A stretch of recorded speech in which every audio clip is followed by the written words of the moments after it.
Miles Harrington never trusted his in-laws. The way they looked at him, like he was something they'd scraped off their shoes, told him everything he needed to know about Vernon and Marilyn Foster's opinion of their daughter's choice in husband. "You're paranoid," Vanessa would say whenever Miles brought it up. "They're just protective." But Miles knew better. The Fosters were old money, the kind that believed bloodlines mattered more than character.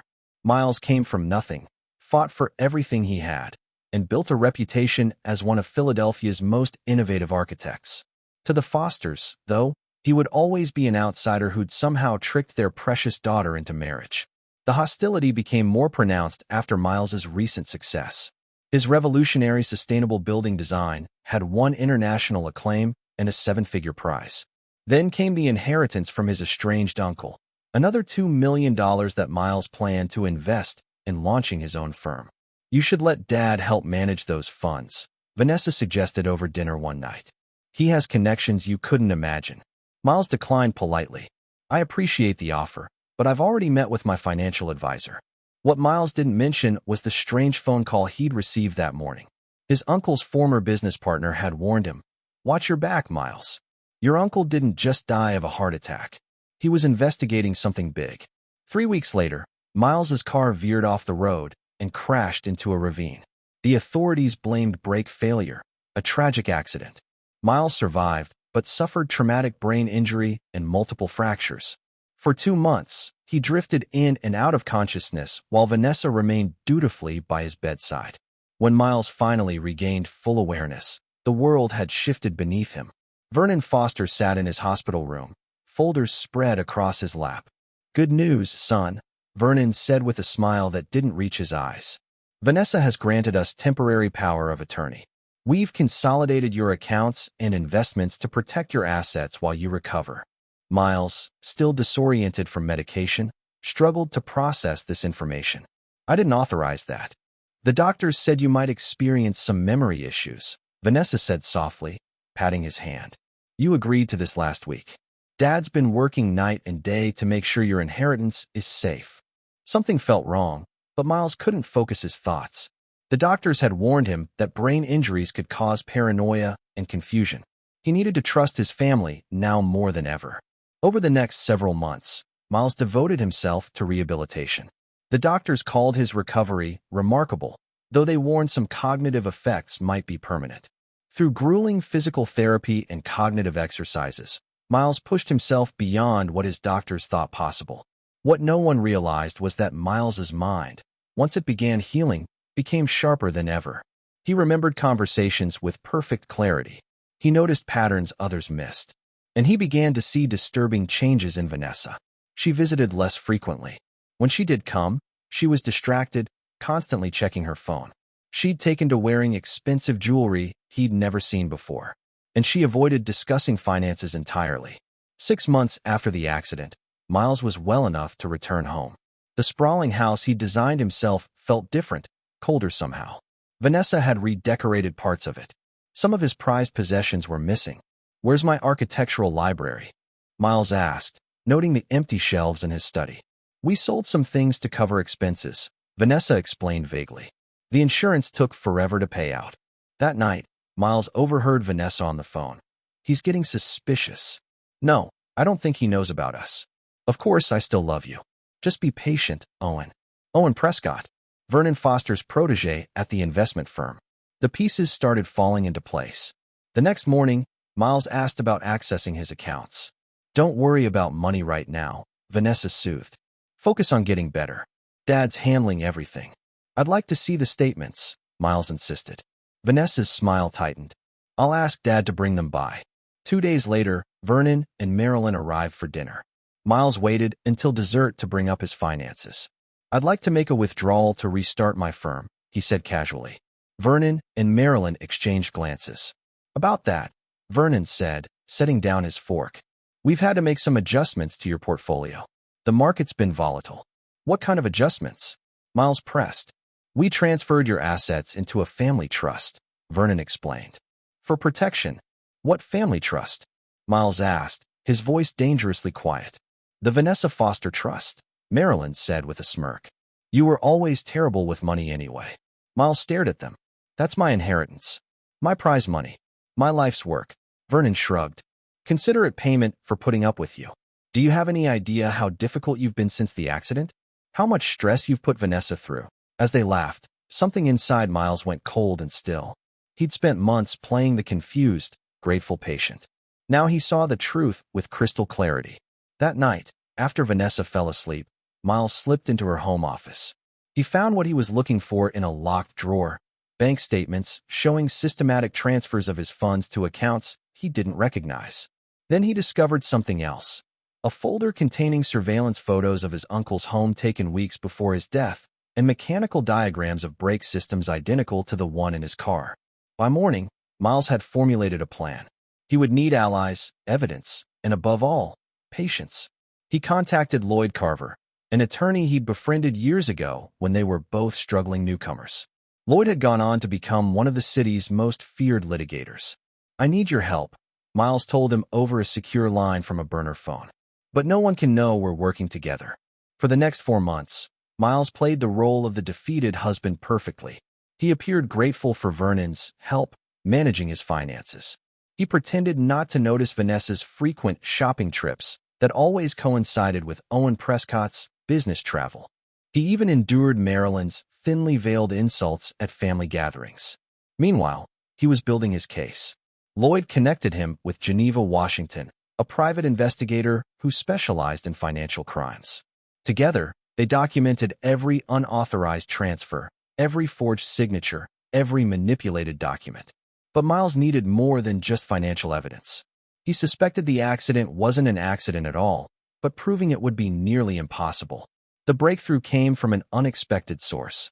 During a Foster family dinner, Vernon's longtime housekeeper, Dorothy, pulled Miles aside.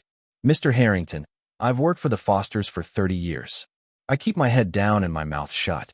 But what they did to you isn't right." Dorothy revealed that she'd overheard Vernon, Marilyn, Vanessa, and Owen discussing Miles's accident weeks before it happened.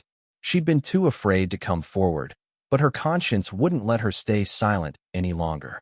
"They were laughing about it," Dorothy whispered, tears in her eyes. "About how easy it would be to make the brakes fail. How everyone would believe it was just an accident because of your reckless driving. They talked about your uncle, too."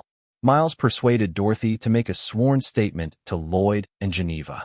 With this testimony, they could now pursue criminal charges, but Miles wanted more than just legal justice. He wanted to dismantle the Fosters' world as methodically as they had tried to destroy his. While gathering evidence, Miles discovered that Vernon's investment firm was far from legitimate. The Fosters had built their fortune through a complex network of shell companies and offshore accounts. They'd swindled countless clients, including Miles's late uncle, who had apparently been investigating Vernon before his suspicious heart attack. Miles also learned that Owen Prescott wasn't just Vanessa's lover. He was Vernon's illegitimate son from an affair years ago, a secret kept from everyone except Marilyn and Vanessa. The Fosters had created an elaborate fiction about Owen's background to hide his true parentage. As the pieces fell into place, Miles refined his strategy. He needed to strike when the entire Foster clan would be present, when the impact would be most devastating. The opportunity came with the announcement of the annual Foster family reunion at their lakeside estate. 2 days before the event, Miles told Vanessa he needed to visit his mother in Arizona. As soon as Vanessa dropped him at the airport, Miles doubled back to meet with Lloyd in Geneva. Together, they finalized their preparations. "Are you sure about this?" Lloyd asked.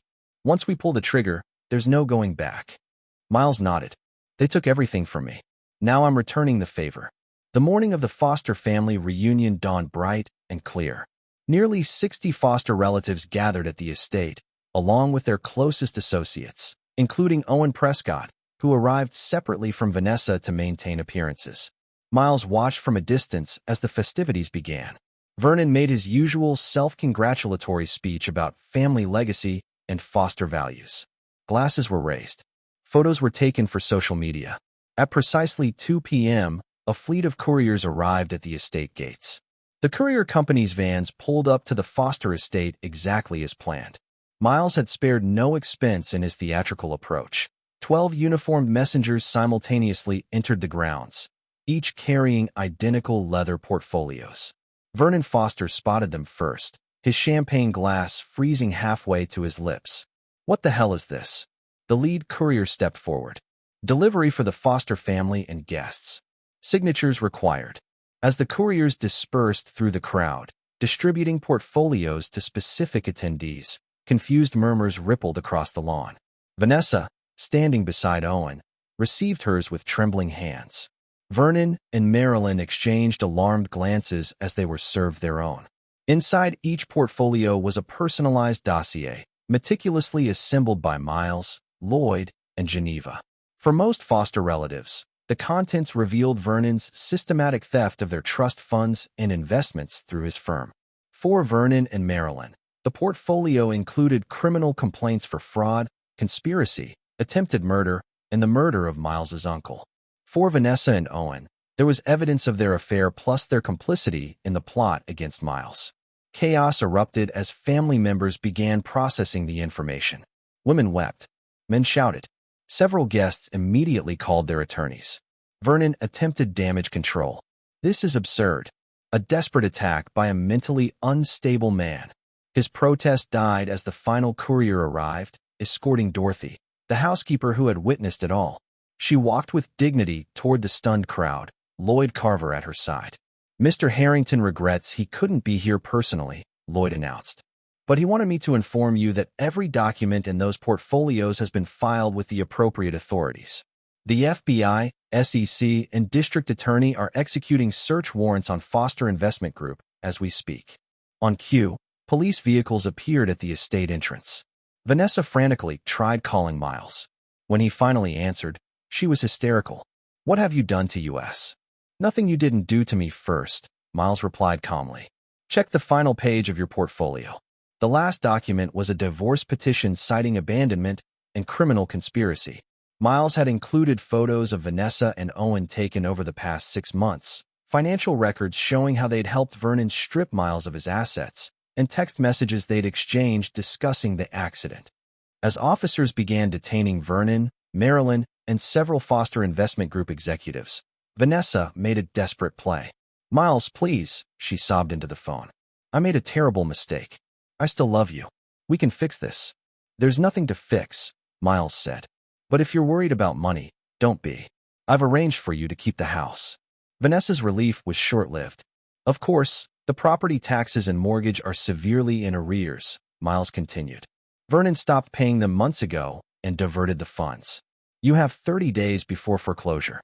Across the lawn, Owen was being led away in handcuffs, shouting that Vanessa had masterminded everything. The bonds of loyalty among the conspirators dissolved instantly under pressure. Miles watched the scene unfold through live video feeds set up by Geneva's team. From his hotel room across town, he observed the complete implosion of the family that had tried to destroy him. The FBI investigation revealed the full extent of Vernon Foster's crimes, decades of fraud that had victimized hundreds of clients. Many Foster relatives discovered they were nearly bankrupt. The family name, once synonymous with wealth and influence, became a symbol of corruption. Their social circle evaporated overnight. 3 weeks later, Miles stood in his newly leased office space.